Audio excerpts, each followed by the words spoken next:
បាទសួស្តីបងប្អូនអ្នកសិក្សាទាំងអស់គ្នាជាពិសេសបងប្អូនដែលកំពុងទស្សនាវីដេអូមួយនេះនៅក្នុងវីដេអូនេះលោកគ្រូលើកយកអត្ថបទអំណានភាសាខ្មែរថ្នាក់ទី6យើងមួយទៀតយកមកបរៀនបងប្អូនទាំងអស់គ្នាជាពិសេសបងប្អូនដែលខ្សោយអំណានហ្នឹងតែម្ដងដែលអត្ថបទអំណានទំព័រ36 37របស់យើងហ្នឹងមានចំណងជើងថាធនធានធម្មជាតិនៅក្នុងដីណាធនធានធម្មជាតិនៅក្នុងដីអត្ថបទមួយនេះដូចជាមានពាក្យពិបាកច្រើនដូចជាវាអត់សូវស្រួលអានប្រហែលទេបងប្អូនទាំងអស់គ្នាបាទលោកគ្រូបង្ហើបមុនប៉ុណ្ណឹងអញ្ចឹងដើម្បីចេះអានបងប្អូនត្រូវមើលលោកគ្រូដែលយកចិត្តទុកដាក់ណាខៃឡូបើសិនជាអត់យកចិត្តទុកដាក់ទេមើលឲ្យមើលចោលហ្នឹងអត់ចេះអានដដែលទេអញ្ចឹងសូមបងប្អូនមើលដោយយកចិត្តទុកដាក់ទាំងអស់គ្នានៅពេលលោកគ្រូអានទៅបងប្អូនចាប់បានណាពាក្យនេះគេអានថាម៉េចពាក្យនោះអានថាម៉េចតោះចឹងកុំឲ្យខាតពេលយើងចូលអត្ថបទអំណានរបស់យើងតែម្ដងអំណានធនធានធម្មជាតិនៅក្នុងដីអញ្ចឹងលោកគ្រូសូមអានក្នុងតារាងនេះឲ្យបងប្អូនស្ដាប់ណាតោះអញ្ចឹងកន្លែងនេះឈ្មោះរ៉ែ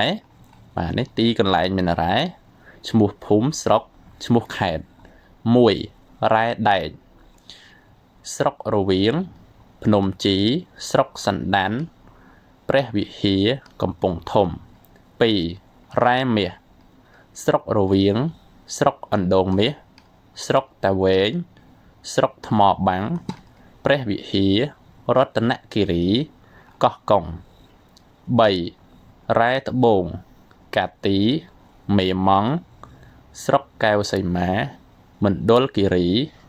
សំទោសអានមកក្រោមសិនភ្នំយ៉ាតបយ៉ាខាបតាំងស៊ូស្រុកបកែវស្រុកកូនមុំស្រុកលំផាត់មណ្ឌលគិរីខេត្តបៃលិនរតនគិរី4រ៉ែប្រេងកាតសមុទ្រខ្មែរបឹងទន្លេសាបកោះកុងខេត្តព្រះសីហនុបឹងទន្លេសាបបាទបងប្អូនឆ្ងល់ទេហេតុអីបានលោកគ្រូអត់អានមកក្រោមហើយអានទៅមុខអញ្ចឹងលោកគ្រូអានបែបនេះដើម្បីឲ្យបងប្អូនពេលឆ្លើយសំណួរបងប្អូនអាចមើលអញ្ចឹងបានតែថារ៉ែដែកមាននៅណាខ្លះនេះលោកគ្រូសូមបញ្យល់មហើបតិចណារ៉ែដែកចឹងមាននៅស្រុកអីគេនេះស្រុករវៀងនៅភ្នំជីស្រុកសណ្ដានអញ្ចឹងមកហើយនៅខេត្តណាអញ្ចឹងយើងមើលខេត្តនេះឈ្មោះខេត្តនេះណាអញ្ចឹងយើងមើលមកជួរទៅអញ្ចឹងទៅអញ្ចឹងខេត្តគឺខេត្តព្រះវិហារខេត្តកំពង់ធំបាទអញ្ចឹងបានលោកគ្រូអានអញ្ចឹងបងប្អូនឆ្ងល់ណាហេតុអីមិនអត់អានមកខំអញ្ចឹងគ្រូអានទៅមុខវិញបាទអញ្ចឹងនៅពេលឆ្លើយសំណួរបងប្អូនអាចមើលអញ្ចឹងបានណាសំណួររបស់យើងទំព័រទី37គេសួរតើរ៉ែដែកហ្នឹងមាននៅណាខេត្តណាអញ្ចឹងណាបាទតោះអញ្ចឹងលោកគ្រូបញ្យល់បង្ហើបប៉ុណ្ណឹងយើងចូលអត្ថបទអំណានរបស់យើងតែម្ដងតើចាប់ផ្ដើមទាំងអស់គ្នាជាមួយលោកគ្រូប្រទេសកម្ពុជាមានផ្ទៃក្រឡាសំទោសមានក្រឡាផ្ទៃតូចជាងប្រទេសជិតខាងប៉ុន្តែសម្បូរទៅដោយភោគទ្រព្យរ៉ែផ្សេងភោគទ្រព្យទាំងនោះធ្វើឲ្យប្រជាជនមានមោទនភាពនិងមានទឹកចិត្តស្រឡាញ់ប្រទេសជាតិខ្លួនជាពិសេសប្រជាជនដែលរស់នៅតំបន់មានរ៉ែដែកសម្បូរនៅស្រុករវៀងខេត្តព្រះវិហារនិងភ្នំជីស្រុកសណ្ដានខេត្តកំពង់ធំសពថ្ងៃក្រុមហ៊ុនចិនបានសង់រោងចក្រស្លដែកមួយនៅចំណុចប្រសព្វនៃខេត្តស្ទឹងត្រែងព្រះវិហារនិងកំពង់ធំរ៉ែមាសភាគច្រើនមាននៅស្រុករវៀងខេត្តព្រះវិហារស្រុកអណ្ដូងមាសស្រុកតាវែងខេត្តរតនគិរីនិងស្រុកថ្មបាំងខេត្តកោះកុងអ្នកស្រាវជ្រាវជនជាតិអូស្ត្រាលីបានផ្ដល់ពោលដ៏មានថាក្នុងភូមិសាស្ត្រកាទីនិងមេម៉ង់ស្រុកកែវសីមាខេត្តមណ្ឌលគិរីមានមាសប្រហែលជាង8លានតោន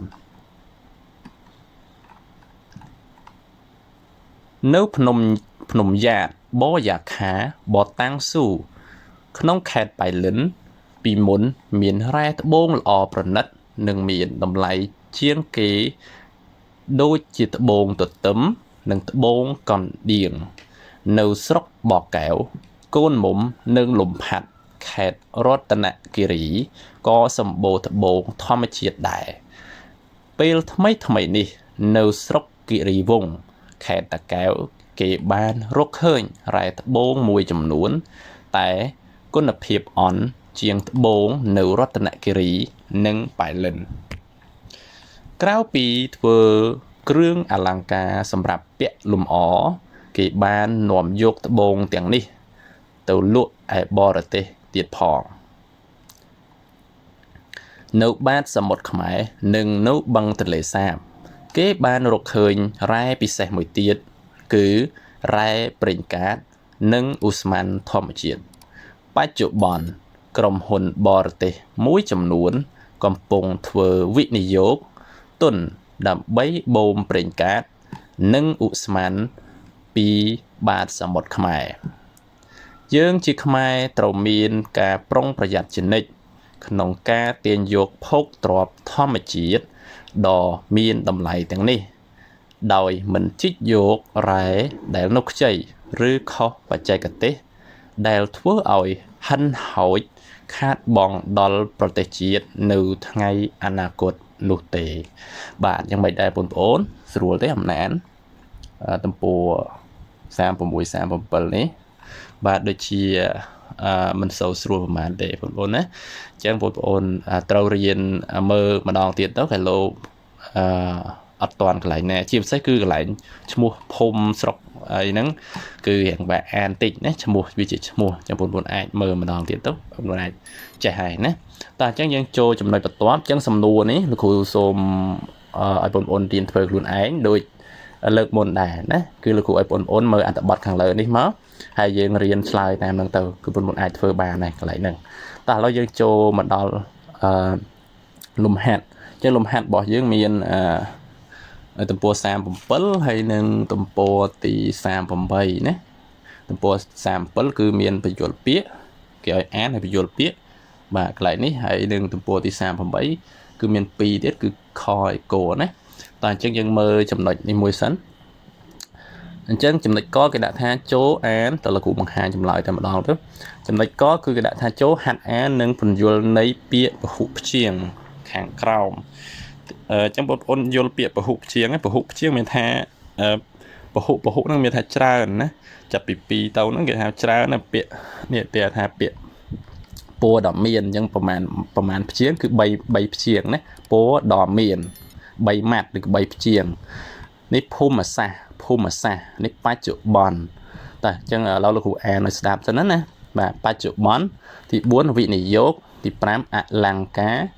ទី6គឺរដ្ឋាភិបាលអញ្ចឹងពាក្យទាំងអស់ហ្នឹងគឺសុទ្ធតែជាពាក្យពហុព្យាង្គមានថាវាលើសពី1ម៉ាត់គេហៅថាពាក្យពហុព្យាង្គហើយឬក៏ច្រើនជាង2ទៅគេហៅថាពហុហើយណាតើអញ្ចឹងបងប្អូនអាចឥឡូវអានជាមួយលោកគ្រូម្ដងទៀតណាពណ៌ដ៏មានភូមិសាស្ត្រចង់ជាប់មាត់ជាស្អីបច្ចុប្បន្នវិនិយោគអលង្ការរដ្ឋាភិបាលតើអញ្ចឹងពណ៌ដ៏មានថ្នាក់ពាក្យរបស់វាអ្នកលោកគ្រូបានធ្វើហើយយើងអានយកតែម្ដងទៅពណ៌ដ៏មានថ្នាក់ពាក្យនាមមានន័យថាព្រឹត្តិការណ៍ឬដំណឹងផ្សេងក្នុងបច្ចុប្បន្នបាទហ្នឹងគឺពណ៌ដ៏មានភូមិសាស្ត្រថ្នាក់ពាក្យនាមមានន័យថាគម្ពីរសម្ដែងអំពីលក្ខណៈឬសភាពឬក៏ប្រភេទនៃដីបច្ចុប្បន្នថ្នាក់ពាក្យនាមពេលឥឡូវនេះបាទពេលឥឡូវហ្នឹងគេហៅថាបច្ចុប្បន្នវិនិយោគថ្នាក់ពាក្យកិរិយា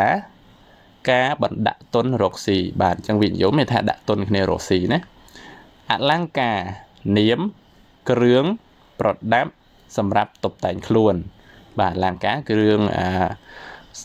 អាងណាបាទគ្រឿងតុបតែងខ្លួនមានដូចជាជាងខ្សែដៃខ្សែកខ្សែជើងអីចឹងទៅណាកវលអីចឹងទៅហ្នឹងគឺអលង្ការមួយទៀតរដ្ឋាភិបាល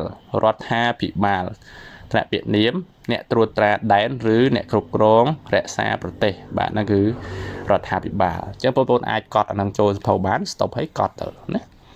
តោះឥឡូវចូលមួយទៀតកុំឲ្យខាតពេលវេលាយើងបាទយើងចូលចំណុចខតែម្ដងតោះបង្ហាញចម្លើយតែម្ដងទៅមិនបាច់កន្លែងគិតយូរទេចំណុចខចូលរកពាក្យដែលមានន័យដូចគ្នាមុខជំនួសពាក្យដែលមានគំនូសខាងក្រោមតោះអញ្ចឹងនេះទី1ប្រជាជនមានទឹកចិត្តស្រឡាញ់ប្រទេសជាតិខ្លួនអញ្ចឹងស្រឡាញ់ហ្នឹងលោកគ្រូជំនួសហើយគឺជំនួសដោយពាក្យស្នេហាណា ចឹងឡើយនេះប្រជាជនមានទឹកចិត្តស្នេហាប្រទេសជាតិខ្លួនបងប្អូនបើសិនជាលោកគ្រូអត់ប្រាប់ហើយជានឹកអត់ឃើញនៅកន្លែងហ្នឹងណាតោះឥឡូវលោកគ្រូបង្ហាញតែម្ដងទៅកុំឲ្យខាតពេលយើងណាព្រោះអី10នាទីដែរលោកគ្រូចោលវីដេអូហ្នឹងវែងទេទៅទៀតទី2ចិនបានសង់រោងចក្រស្លដែកនៅចំណុចប្រសពនៃខេត្តស្ទឹងត្រែងព្រះវិហារនិងកំពង់ធំបាទអញ្ចឹងចំណុចប្រសពមានន័យថាចំណុចរួមគ្នាអញ្ចឹងយើងយកពាក្យនេះយកជំនួសកន្លែងនេះណាទី3អ្នកស្រាវជ្រាវជនជាតិអូស្ត្រាលីបានផ្ដល់ព័ត៌មានថាបាទអញ្ចឹងទី3ព័ត៌មានហ្នឹងគឺមានថាដំណឹងណាអញ្ចឹងយើងបានផ្ដល់កន្លែងនេះយើងបដូរដាក់ដំណឹងថាមក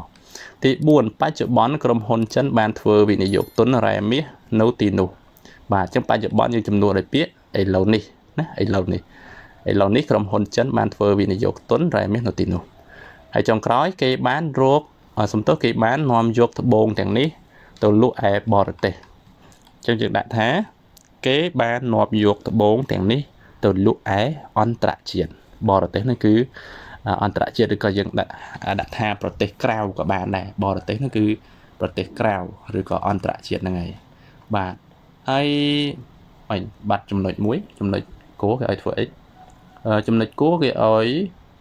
ចូលកត់ត្រាចំណុចសំខាន់នៃព័ត៌មាននៅក្នុងអត្ថបទខាងលើបាទអញ្ចឹងចំណុចគោលគ្រូអត់បានធ្វើឲ្យទេណាគឺលោកគ្រូធ្វើតែ2ទេចំណុចគោលបងប្អូនសាកល្បងធ្វើខ្លួនឯងណាបាទអញ្ចឹងលោកគ្រូសូមបញ្ចប់តែប៉ុណ្ណឹងសល់ចំណុចគោលមួយបងប្អូនរៀនធ្វើខ្លួនឯងណាកន្លែងនេះយើងអាច stop ហើយកត់តាមលោកគ្រូមកណាអញ្ចឹងសម្រាប់វីដេអូនេះលោកគ្រូសូមបញ្ចប់តែប៉ុណ្ណឹងហើយអរគុណសម្រាប់ការរៀនជាមួយលោកគ្រូហើយបើសិនជាចូលចិត្តចុច like ហើយចង់រៀនមួយលោកគ្រូទៀតអត់បើចង់រៀនកុំភ្លេច subscribe ហើយចុចសញ្ញាកណ្ដឹងទៅពេលលោកគ្រូផុសវីដេអូផលិតវីដេអូមេរៀនថ្មីទៅបងប្អូននឹងឃើញណាកុំភ្លេច subscribe បាទ subscribe ឬក៏ជាវបើអត់ចុចទេប្រហែលជាអត់ load ទៅឲ្យបងប្អូនឃើញទេ